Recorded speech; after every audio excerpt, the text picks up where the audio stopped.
ببحر به تصفو النفوس وتطهر، كغيث به تحيا الورود وتزهر. هلال الهدى أهلا وسهلا ومرحبا بمن جاءنا بالمغفرات يبشر.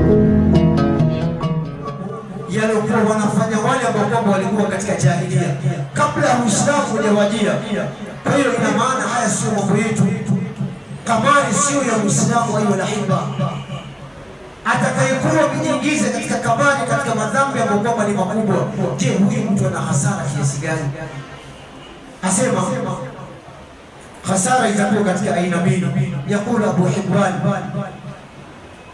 mtu kama huyo anapata hasara mara mbili, hasara ya duniani na hasara kwa ya akhira anapokutana na Allah subhanahu wa ta'ala. Fa amma khasaratu dunyawiyya, asema ile hasara kwa ya duniani ya hiba, anasema innahu sharru wa nadamatu wa iflasu, ni shari ambapo anakibilia pia vile vile ni majuto hapa duniani. Mbona ninatumia hichi, mbona ninafanya hichi? Kisha ni nadama mbele ya Allah subhanahu wa ta'ala, majuto mbele ya Allah subhanahu wa ta'ala. Kwa namna gani? Allah subhanahu wa ta'ala anatuambia jahidu bi amwalikum wa anfusikum mathalu alladhina yunfiquna amwalahum fi sabilillah kamathali habatin anbatat sab'a sanabila fi kulli sunbulatin mi'ata habba. Allah subhanahu wa ta'ala ametuonyesha namna ambavyo ya msururu wa aya wa sisi kujitolea mbele ya Allah subhanahu wa ta'ala. Anaitoa kwa Allah subhanahu wa ta'ala ni moja iliyopigwa mara zaidi hata na 700 na kuendelea. Hii ni mujibu wa aya Allah subhanahu wa ta'ala. Je, ikiwa utatoa kinyume cha mujibu wa Allah subhanahu wa ta'ala, ina maana unatarajia hasara, na ni hasara ya kiulimwengu, ya kufilisika, na ni hasara kwa ndugu yangu mtu anakuwa ni kujitia. Bali anasema katika haya, hii hasara haini kwa mtu peke yake, inakwenda kwa familia yake na watoto wake. Ibadallah, tumesahau kuna mtu ambaye hapa kwetu mjini alikwenda kubeti na mke wake na mke akachukuliwa na mwenzake. Hapa kwetu mjini mtu anabeti na anabeti mke wake, hii timu kishinda na hii kishindwa, na wewe mchukue mke wako.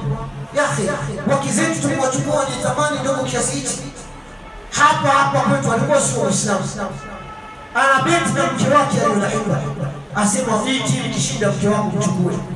Bali wangapi kwamba wanaingilia watoto katika beti, wangapi wanaingilia watoto kwamba mtoto ikiwa yeye atakuwa ni kushindwa, basi bila kuchukulia thamani atakufanyia wewe kazi. Yani mpaka sisi tunafika hatutambui ile kwamba ni damu yetu hiyo lahiba. Watoto kwa sisi tuwaongoze, leo wao wanazama katika beti. Ayo lahiba, asema katika hasara kwamba ni pili ni hasara ya kukutana na Allah subhanahu wa ta'ala. Na hii hasara ayo lahiba ni hasara mtu atakuwa ni kuhesabiwa sio katika beti peke yake. Asema Allah subhanahu wa ta'ala, baada shetani anataka kututoa katika kutuweka katika haya matendo, anataka yeye kutuzuia sisi kumtaja Allah subhanahu wa ta'ala. Wa yasuddu man dhikrillah, ni vichache kwa uchache zaidi, wala waweza usimpate mtu ambaye kwamba yuko katika beti anamtaja Allah subhanahu wa ta'ala. Sangapi amtaja Allah na anaangalia grafu na kwenda namna gani? Sangapi atamtaja Mwenyezi Mungu subhanahu wa ta'ala na yeye anaangalia ni gani ambapo inakwenda kushinda achukue. Ibadallah, basi vile pia ni sababu ya mtu kuwa yeye hawezi akahudhuria hata katika utajo wa Allah subhanahu wa ta'ala na swala. Nitakupa mfano kwamba ni wa hai. Angalia mechi zinapunguja za weekend, mechi za weekend, na walillahi alhamdu wengi wetu ni maimamu tunaona. Utaona ikija mechi kali iliyowekelewa na watu wanasubiri beti, safu ya msikitini itakuwa ni moja ama ni mbili, msikitakuwa unakuwa ni moja. Manake wengine wako wapi? Shetani anawazuia wao kwenda kumtaja Allah subhanahu wa ta'ala, na wao hata kuhudhuria katika swala zao. Ibadallah, leo hii jambo ndio kwamba ni la kamari, utaona hata mama zetu na dada zetu hawana wakati wa kwenda kumtaja Allah subhanahu wa ta'ala. Saa ngapi amtaje na tayari kuna kipindi ambapo anakifuatilia. Saa ngapi amtukuia Allah subhanahu wa ta'ala, amsujudie Allah subhanahu wa ta'ala. Na somo inaendelea sasa, inakwenda katika kunafika fainali yao. Haya ndio hali ambayo tulionayo hiyo. Hizi ni amri ambazo kwamba ni mbili katika mafasidi ambayo kwamba mtu anakuwa ni kupata. Ndugu zangu katika imani, mfano unakuja wa wazi wa Umar radhiallahu anhu alipoisikia hii aya ya Allah subhanahu wa ta'ala, fahal antum muntahun. Umar radhiallahu anhu alisema tumeacha, akajua ndio mwisho wa kuharamishwa katika pombe na vinginevyo kwa kwamba ni vya kamari. Umar akawa amekutulia katika sehemu kama hii. Allah subhanahu wa ta'ala hakuna katika Qur'an leo ipo somo linaitwa maqasid al-Qur'an, malengo ya Qur'an. Kuna tafsiri ya Qur'an na kuna maqasid ya Qur'an, bali kuna maqasid za aya za Qur'an. Lau sote tutakuwa ni kukubaliana kwamba Allah subhanahu wa ta'ala hakuna aya wala neno wala harfu katika Qur'an Allah ameiweka sehemu fulani kimakosa. Fuatilia katika hili neno Allah subhanahu wa ta'ala aliposema fajtanibuhu, jiekeni mbali na haya kwamba ni haramu. Allah kuweka hili neno katika hii sehemu, yaqulu ahlul ilm, wanasema ahlul ilm Allah alikuwa aweza kusema katika haya kwamba ameyataja, anasema Allah subhanahu wa ta'ala fa innaha haramu, ni yangu kwamba ni haramu. Lakini wanasema ahlul ilm kusema fajtanibuhu, anasema hadhi sigha ablaq min alharam, asema hii ni zaidi ya kusema ni haram. Hii neno fajtanibuhu pekee yake ni zaidi ya kusema ni haram katika hili. Ndugu zangu katika imani, Allah subhanahu wa ta'ala katika suala la zina, Allah subhanahu wa ta'ala sema wala taqrabu zina, yani msikaribie ile zina. Hata ile wasila kwamba ni ya zina ni haram. Hivyo katika mambo kwamba ni ya kamari, Allah subhanahu wa ta'ala kaini bali fajtanibu, kaini bali, japo kwamba yote mawili ni katika mambo kwamba ni ya haram. Mtume sallallahu alayhi wasallam fima rawi Imam Muslim qala sallallahu alayhi wasallam, anayechukua simu yake akacheza kamari ama akabeti, Mtume amemfananisha na kitu gani? Asema sallallahu alayhi wasallam, man laiba shatranja, man laiba nardashir fakaannama sabaqa yadan fi lahmi khinzirin wa damihi, anaicheza chess hizo draft ambapo tunazozijua, anaicheza hiyo beti kama kwamba ni maarufu. Asema sallallahu alayhi wasallam, sikizeni ndugu zangu katika imani, fakaannama sabaqa yadan, kana kwamba amechukua mkono wake akautumbukiza katika nyama ambayo kwamba ni nguruwe na damu ambayo kwamba ni nguruwe. Sisi tunajua nguruwe kwetu sisi ina uharamu kiasi gani. Leo upite tu katika hoteli uone tu wameandika kwamba wana sausage ambazo kwamba ni za nguruwe. Nani anakaribia katika hiyo sehemu? Sasa hiyo amri ni ashaddi min dhalik, kwamba wewe umekuja unachukua simu yako una beti. Mtume sallallahu alaihi wasallam anasema kama mtu ameingiza mkono wake katika sehemu kwamba ni nyama kwamba ni ya nguruwe na damu kwamba ni ya nguruwe, kuingiza tu mkono, ayo la hiba, hii beti sio yetu sisi. Sisi kama Waislamu hatuhusiani na beti kwa lolote. Leo ni nani ambaye kwamba anakubali kutoa pesa majana kule? Haujatokea. Hii ndio kamari, haujatokea wewe mwenyewe wangoja kupata, haiwezekani. Ayo hiba, bal asema katika muwatta ya Imam Malik hadithi ya Abu Musa al-Ash'ari radiyallahu anhu, man laiba bin nard faqad asa Allah wa rasulahu, anaicheza hizo chess na dice. Tunajua kwamba tuna zile dice zinawekwa, ndio zinaona mmoja anaweka asema I'll chess my dice until it comes 6, yani nitatingisha ile yangu mpaka ipige 6, maana ile 6 ndio idadi ya kwamba ni ya Mungu ya juu zaidi. Asema nitacheza mpaka ifike 6. Asema Mtume sallallahu alaihi wasallam anaicheza kamari, amekuwa yeye mwenye kumwasi Mtume sallallahu alaihi wasallam, wa man ya'si Allah wa rasulahu.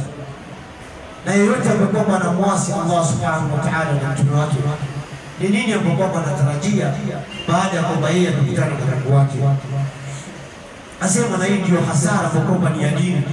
Mtu anakuwa ni kutoka katika dini katika namna kama hii. Huenda tukajiuliza hizi kamari tunazoongelewa ni kamari aina gani? Tunaanza na kamari ambapo ni akali. Zile kadi sisi tunazonunulia watoto kwamba wacheze mpaka itakapokuja damu.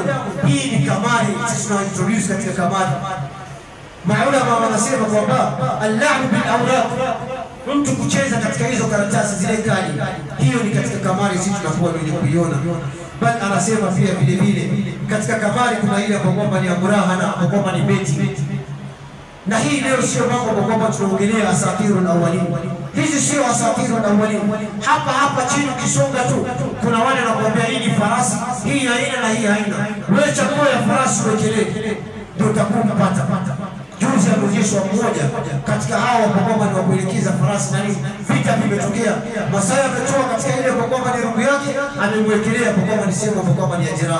Allah subhanahu wa ta'ala alishaeleza, inma yuridu shaytanu an yuqi'a bainakum al-adawata wal-baghdha. Ndio hiyo tumeona mtu kwamba anachukua hela, amepewa pesa, akamtoa mamake hospitali, anapita katika sehemu ya kamari na anaikelea, mamake anazidi kuishi hospitalini. Kwa hela kwamba alikuwa aende amtoe, akajua hapa tekelea 10,000 inarudi ikiwa 20,000, 10 ya mama ya kumtoa hospitali na mimi kwamba ni 10 najekea mama mzazi. Ibadallah, inakifusisha kwamba ni mandugu na marafiki. Mtu anamfanyia mama mzazi mambo kama haya. Ibadallah, asema Mtume sallallahu alaihi wasallam, haya ni katika mambo kwamba ni machafu na mtu amemwasi Allah subhanahu wa ta'ala. Statistics za hapa kwetu sisi tuko 55+ million wa Kenya. Asema 10 wale kwamba ni 10 million wanabet. Tuko 55, 10 million wanabet kila siku.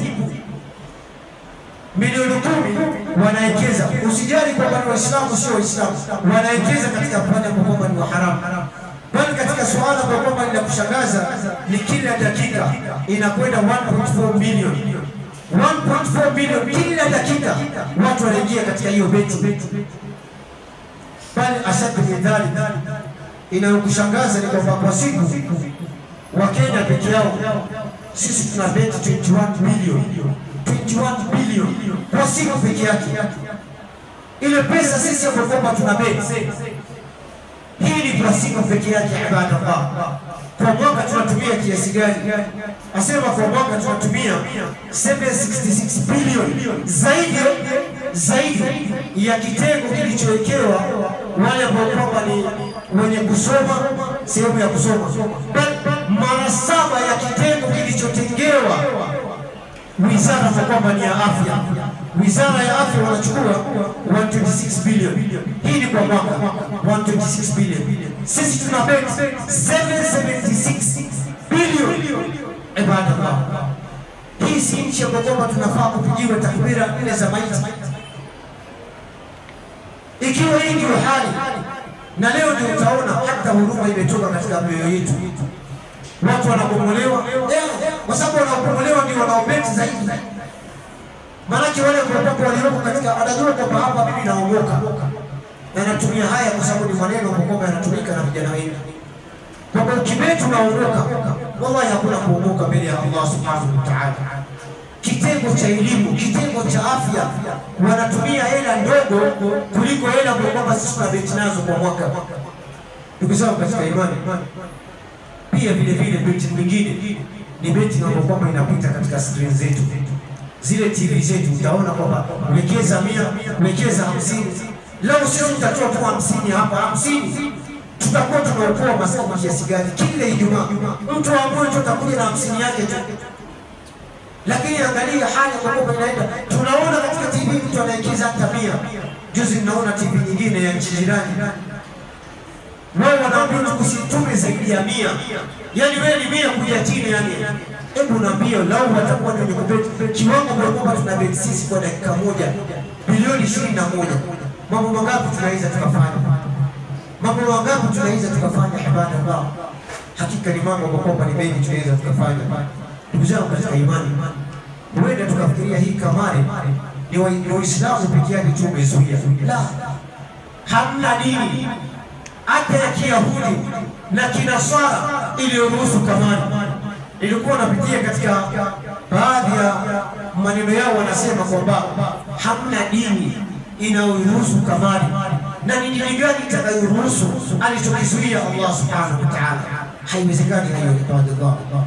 Ndugu zangu katika imani, zipo nchi leo zinaendelea kwa kuwa wao hawezi kuruhusu kamari katika nchi zao. Moja wapo ni nchi kwamba ni ya Saudi. Hamna aina fulani ya kamari, hamna. Na hii ndio utukufu ya hizi nchi. Iwe na yale kwamba wako nayo ya viongozi, lakini sisi tunajua kwamba ni nchi hairuhusu kamari.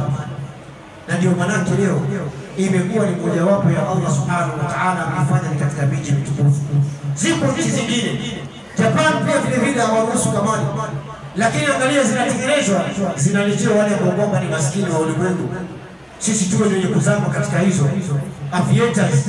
Nenda katika sehemu zingine ambapo utaona kila mmoja anajiingiza zile betika, asema katika ushuru kwamba wao wenyewe wanaopokea, wao wanalipa ushuru kabla yako wewe kwamba ni Mkenya.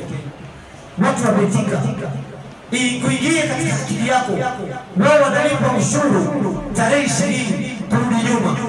Sisi mpaka tungoje mpaka deadline mwisho ndio tunalipa. Na haya yote ni mambo ambayo yapo katika mitandao ya ibada. Ndugu zangu katika imani, Allah subhanahu wa ta'ala atueleza kwamba haya katika mambo ambayo ni haramu, mambo ambayo tunafaa tujieke mbali, na tutaangalia katika hotuba ambayo ni ya pili athari ambayo inaleta kwa mtu akiwa yeye peke yake, na athari ambayo inatuletea yakulu jalla fi ula. يا أيها الذين آمنوا إنما الخمر والميسر والأنصاب والأزلام رجس من عمل الشيطان فاجتنبوه لعلكم تفلحون. بارك الله لي ولكم في القرآن العظيم ونفعني وإياكم بالآيات والذكر الحكيم. أقول ما تسمعون وأستغفر الله لي ولكم ولسائر المسلمين فاستغفروه إنه هو الغفور الرحيم والبر الكريم.